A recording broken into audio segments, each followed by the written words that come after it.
तोला महुलन और तोला हां हां कोनो चला मजा नहीं आया जी मोल लखा दुखिया परिवार ला मजा आए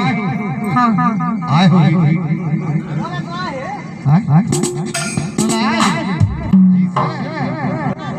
तोला में दूसरा कर्मा सुना था ओम भारी मजा आ गया अच्छा ओम भारी मजा आई अब कहू हम मजा नहीं आइस्ता नहीं आइस्ता कैसे नहीं आई ऐसे कर्मा रहो कि तोर पसीना छूट जाए अरे हम चल के देख ले पसीना छूट के गिर गला अच्छा ऐसे नहीं लगते हां हां ये जबर साथी है तो कैसे ले सुन ले सुना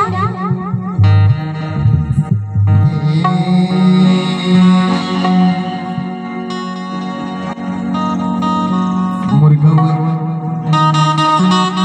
एक बाई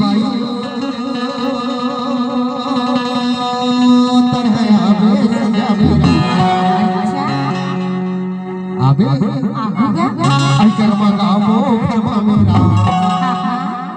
कर्मा के गावत गावत तोर मोर माया अगर फस फस आ जाए अच्छा चीला रोटी असला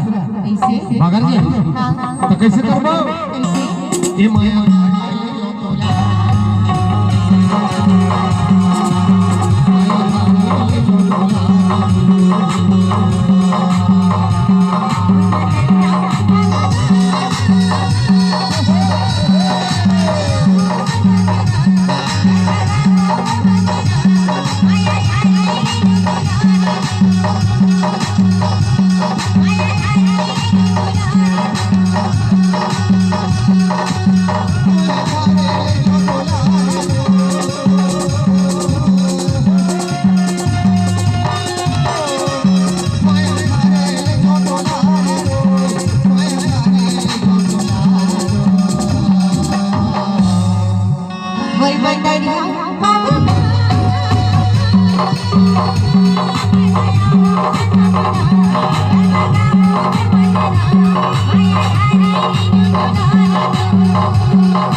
अभी थोड़ी थोड़ी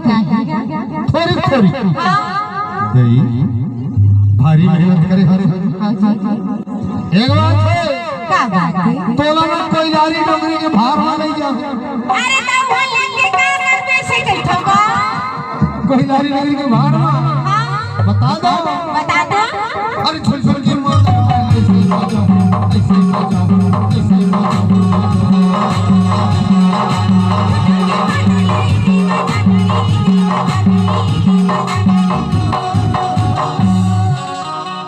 भारी दरवाजा हुआ अच्छा तो लो फोटो हला हुआ और फिर सराई भी हां